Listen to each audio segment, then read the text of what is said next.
Traditional spaceflight hardware development timelines are measured in order of years. We were given 6 months to take Robonaut from its lab environment and to get it qualified for the space station by September. And actually, it's not even by September. We have an on-dock date at KSC of July 2nd. Robonaut was designed to be a human assistant, just kind of the same way a nurse would be to a doctor in an operating room.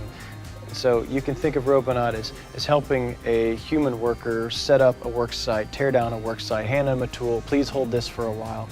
And so we want to use Robonaut in the same exact way in the space station and help the crew out in a lot of those same types of capacities. We're interested in showcasing the technologies that comprise Robonaut.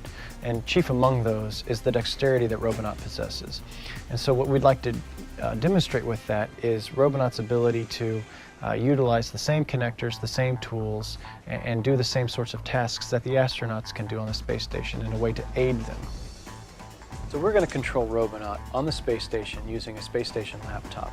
And the ground controllers here on the ground are going to be logged into that laptop, issuing commands to the robot to perform its activities. One of the main challenges that we faced getting Robonaut to fly on the International Space Station has been taking a fully developed piece of prototype hardware and getting it qualified to meet the rigors of spaceflight. This has involved analyzing the system from a materials point of view, from a circuits point of view, from a mechanics point of view, and figuring out what it is we had to change on the system so that it would be qualifiable for the rigors of spaceflight. EMI is electromagnetic interference, and so what you have to do is you do two kinds of testing. You look for EMI and EMC, and EMC is electromagnetic compatibility.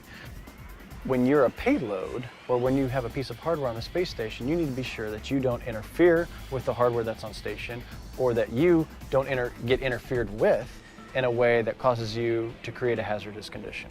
And so what every payload has to do, or every piece of hardware that's powered has to do before it goes up on the space station, or if it's powered on the shuttle for that matter, has to go through a certain set of EMI, EMC tests. One of the tests we have to perform when getting the robot ready for the rigors of spaceflight is simulating, in a very real sense, the vibration environment of a shuttle flight. And this involves mounting Robonaut in its cargo carrier on a vibration table and shaking it in a way that would simulate launch.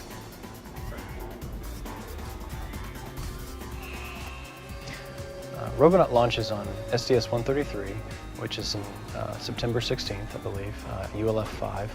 And our idea for Robonaut is to initially get it up on the space station and have it prove out a lot of the same sort of tasks we've been doing here on the ground.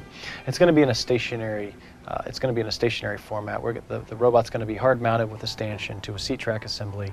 And so the robot's going to be set up by the astronauts and perform its task, be torn down and stored. So the robot was designed in a very modular way. So you can replace an arm, you can replace a hand, you can replace a limb, you can replace a head. And so this affords us the opportunity to fly up individual pieces or individual parts of the robot that are approved for its next stages in life. For example, we could fly up an arm or a set of arms that are EVA arms. We could fly up a body that's an EVA body. And so we can replace the robot over time to make it meet the rigors of an EVA environment. Our second stage of the robot's life on the space station is going to involve a mobility package, which is going to involve a leg that it can use to move around the space station. And so the third stage of this is going to be an EVA package. So we're going to be upgrading the robot through the course of its life over the next couple of years, and we're going to get the robot outside.